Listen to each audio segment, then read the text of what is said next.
Assalamualaikum warahmatullahi wabarakatuh. Santri Misteri kembali lagi dalam pengungkapan sejarah Nusantara, dan tidak lupa, kini, kami akan melanjutkan pengungkapan dari video kemarin tentang Istana Ratu Boko. Istana Ratu Boko atau Negeri Saba berdiri sejak kurang lebih abad ke-8 sebelum Masehi, dan, kerajaan ini sejak ada pada zaman Nabi Sulaiman dan dikenal kerajaan yang makmur, karena itu dipimpin oleh seorang ratu yang bernama Ratu Bilqis.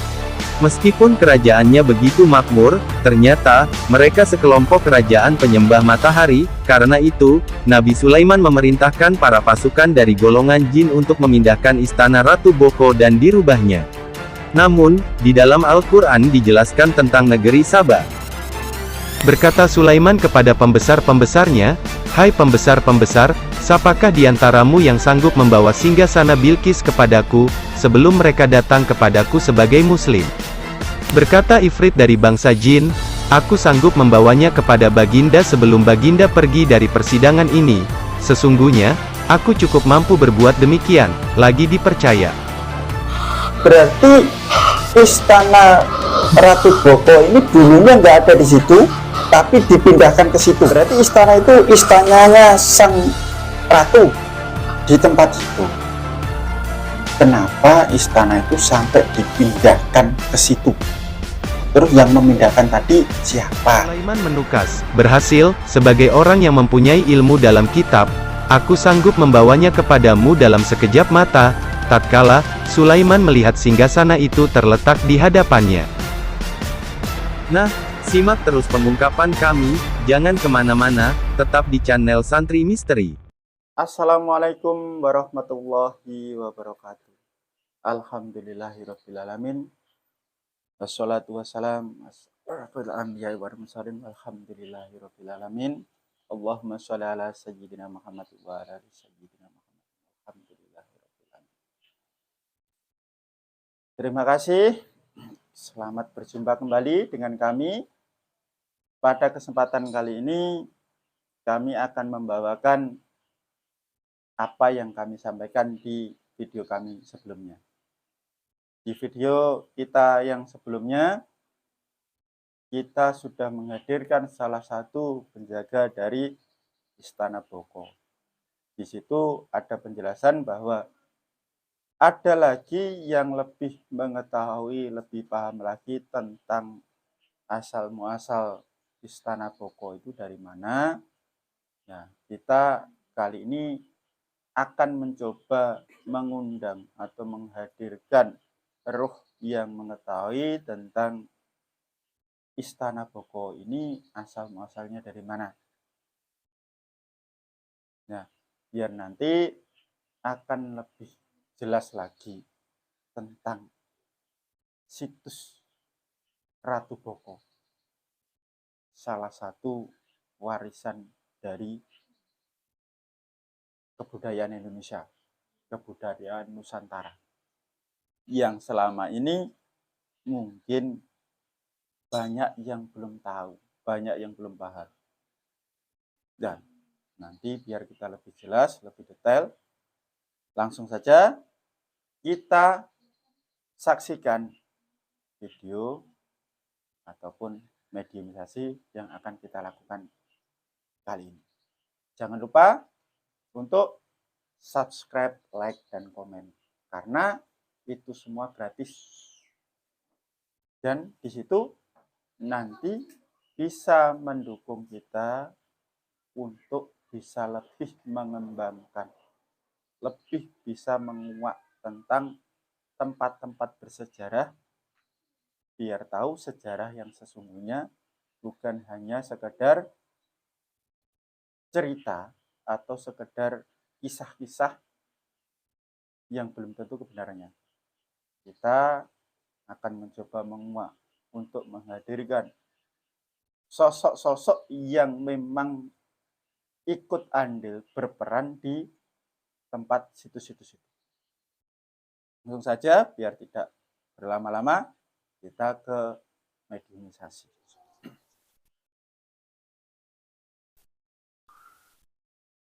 Bismillahirrahmanirrahim. Salah satu bangsa siluman atau bangsa roh yang berada di dalam Istana Ratu Boko yang mengetahui tentang sejarah Istana Ratu Boko. Saya mohon hadir masuk dalam jasad orang yang saya tunjuk. Silakan hadir.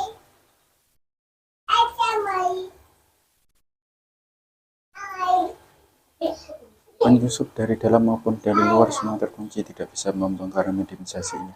Hanya makhluk yang saya undang yang bisa tampil bicara seperti bahasa manusia, bahasa Nusantara.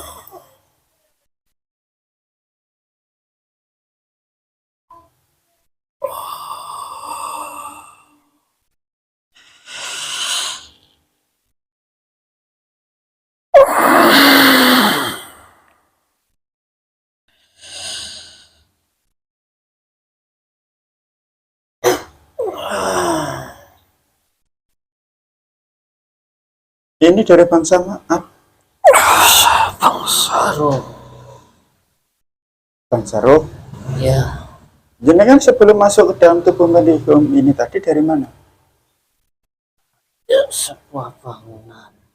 Yang keras ngomongnya ya, biar kami dengar semuanya nanti. Dari mana jenengan sebelum masuk dalam tubuh medium? Dari bangunan. Dari bangunan. Kok jenengan ada di bangunan ini, boleh dikasih tahu atau diceritakan bangunan apa itu? Istana. Istana Ya, yang disebut sekarang ini situs Ratu Boko itu. betul. Berarti jenengan tadi datang ke sini untuk menjelaskan tentang asal muasal dari istana tersebut. Iya, Jenengan mengetahui jelas tentang istana itu. saya tinggal di sana. Jenengan tinggal di sana. Boleh diceritakan sejak kapan jenengan tinggal di Istana Boko? Sejak istana itu dipindahkan. Sejak istana itu dipindahkan. Berarti di sini ada kalimat dipindahkan. Berarti tadinya istana itu tidak berada di situ. Ya, Istana itu dulunya di mana?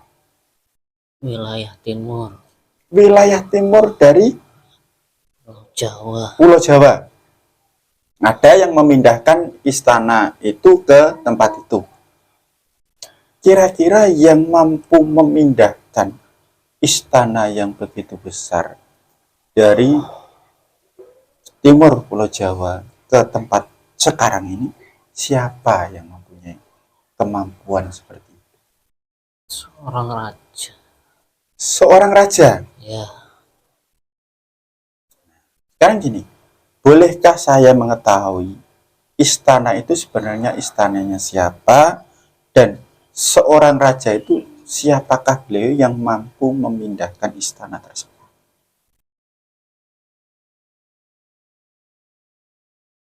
istana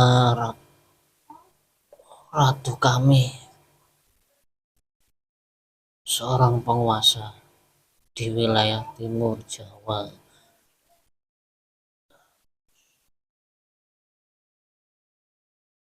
Yang menguasai banyak wilayah di timur Jawa. Istana itu istana ratu kalian yang bertempat di wilayah timur Jawa. Ya, Terus di tempat itu, kenapa istana itu sampai dipindahkan ke situ? Terus yang memindahkan tadi siapa? Dengan tujuan apa kok dipindah?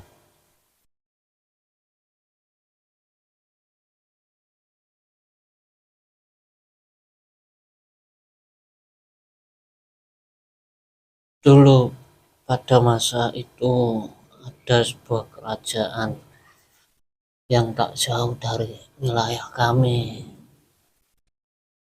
Kerajaan yang dipimpin oleh sang raja yang menguasai banyak pasukan dari bangsa-bangsa yang gak terlihat. Dari bangsa-bangsa yang terlihat, yang memiliki kekuasaan jauh di luar wilayah kami. Beliau menginginkan sang ratu. Akhirnya istana kami dipindahkan dalam sekejap mata. Subhanallah. Berarti pemindahan istana itu dalam waktu sekejap mata, tanpa butuh waktu yang lama. Iya, saya sendiri tidak tahu. Pun jenengan sendiri tidak tahu tiba-tiba istana itu pindah gitu. Iya, Terus prosesnya seperti apa? beliau itu memindahkannya itu beliau sendiri atau dibantu oleh pasukan-pasukan beliau yang nggak kelihatan tadi? Ada beberapa dari pasukan yang turut ikut memindahkan, tapi tidak semuanya bisa. Tidak semuanya bisa, hanya beberapa. Ya, Terus kenapa kondisi Istana Boko sekarang itu kok hancur? itu karena sebagian ada di dimensi kehidupan yang lain. Berarti Istana Boko itu sebenarnya masih terjaga sampai sekarang. Ya, Kok sampai masuk ke dimensi kehidupan yang lain? Terus di Istana Boko sendiri ini sebenarnya tersimpan rahasia apa?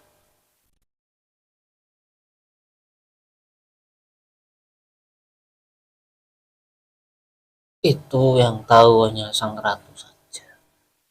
Sang Ratu, Ya, yang kami ketahui hanya kami berusaha bertahan dan hidup sewajarnya saja. berarti kalian itu tetap tinggal menjaga Istana Boko. Iya, Kalau boleh tahu, Sang Ratu sekarang ada di mana?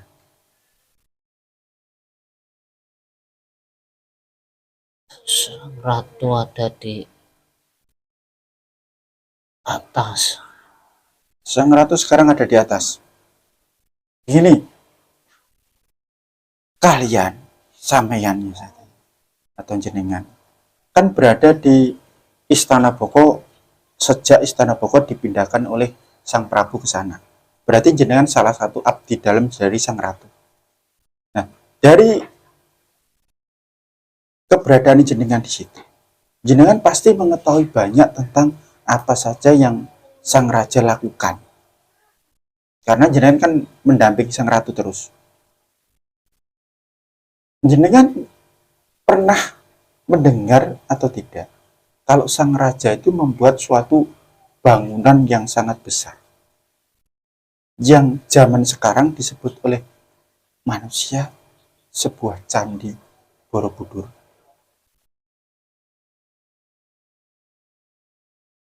Bangunan itu sudah dibangun pada saat kami dipindahkan. Oh, bangunan itu sudah ada sebelum kalian dipindahkan gitu? Ya, yang saya lihat pada saat itu, Oh, yang jenengan lihat pada saat itu bangunan itu sudah ada?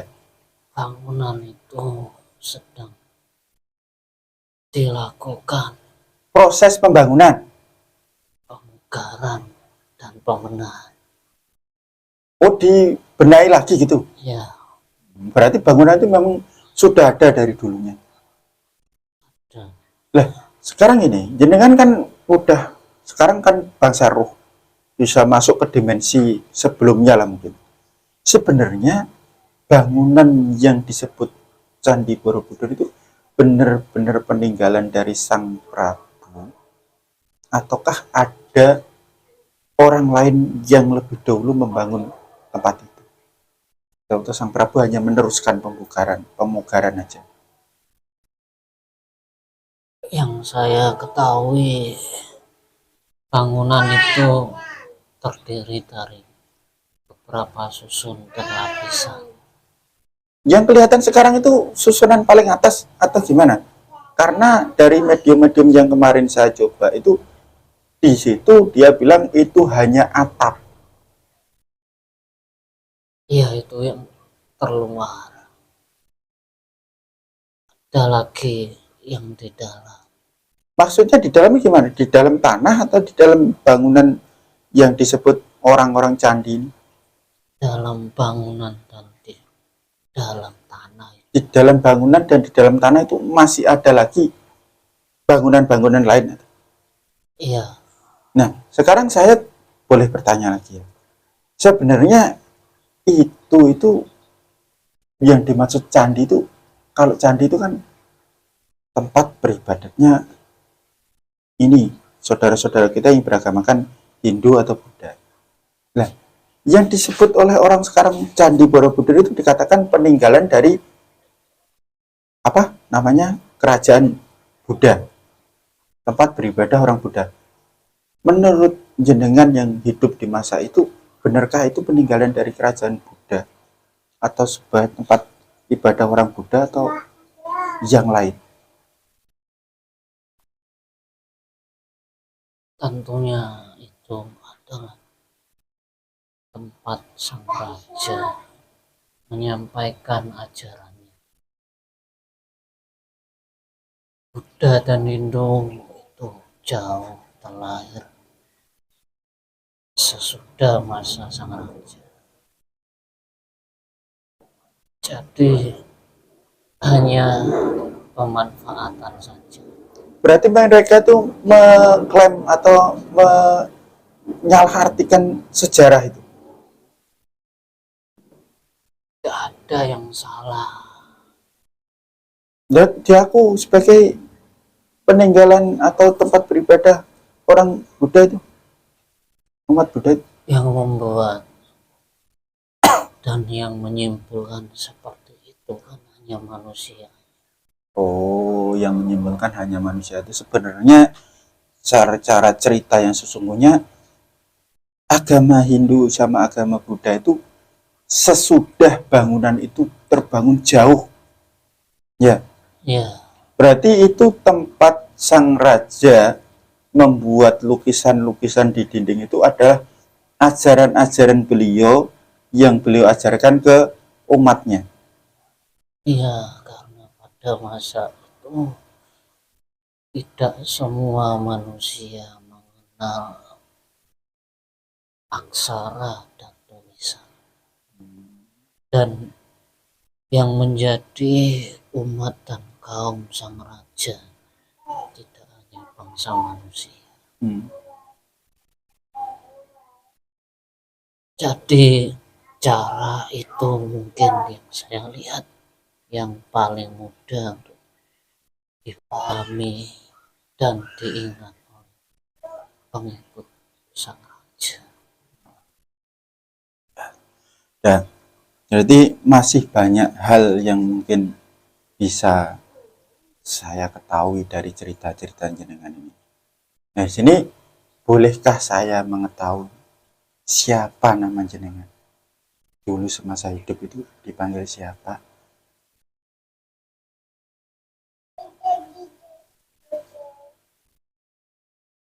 Saya sering disebut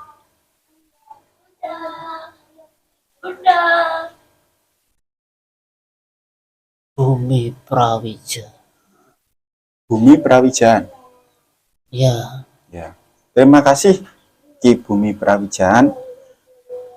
Mungkin informasi yang saya dapat dari jenengan ini sedikit memberikan gambaran tentang Istana Boko.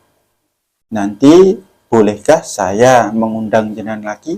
Berkenankah kalau saya ingin mengetahui tentang sejarah lanjut tentang Istana Boko, tentang hadiah dari sang raja yang diperuntukkan oleh sang ratu, yang dikatakan kolam di atas tanah yang tinggi.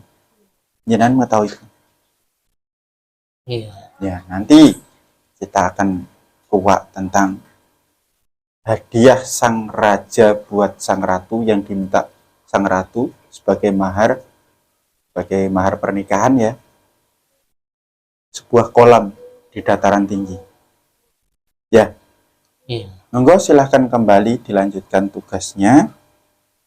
Terima kasih atas kehadirannya di sini. Saya mohon maaf jika mengganggu tugasnya. Nanti Kalau saya memanggil jenengan, mengundang jenengan lagi, mau hadir kan? Iya. Ya, terima kasih. Monggo silahkan kembali ke tempatnya. Saya bantu keluar. Kalau ini keluar bersih beserta efek-efeknya Allah. Demikian tadi para pemirsa Santri Misteri, hasil dari mediumisasi yang kita lakukan. Semoga apa yang sudah kita dengar bersama, kita saksikan bersama tadi menjadi suatu pembelajaran, menjadi suatu ilmu yang bermanfaat, bisa diambil hikmahnya, bisa ditelaah lagi, bisa direnungkan lagi, bahwa sebenarnya Nusantara ini adalah suatu peradaban yang sangat lama. Jadi kita nanti akan mencoba menyambungkan hasil dari mediumisasi yang kita lakukan tadi. Kita nanti akan mencoba menguak tentang Candi Borobudur yang dikatakan oleh Bang Sohruf tadi, bahwa Candi Borobudur itu bukanlah peninggalan dari agama Buddha, tetapi Candi Borobudur itu katanya adalah ajaran atau kitab yang ditulis oleh sang raja untuk menjadi pembelajaran bagi rakyatnya atau umatnya. Nanti kita akan buat, dan ini tadi hasil dari mediumisasi yang kita lakukan. Semoga bermanfaat. Saya tutup. Sekian, terima kasih. Assalamualaikum warahmatullahi wabarakatuh.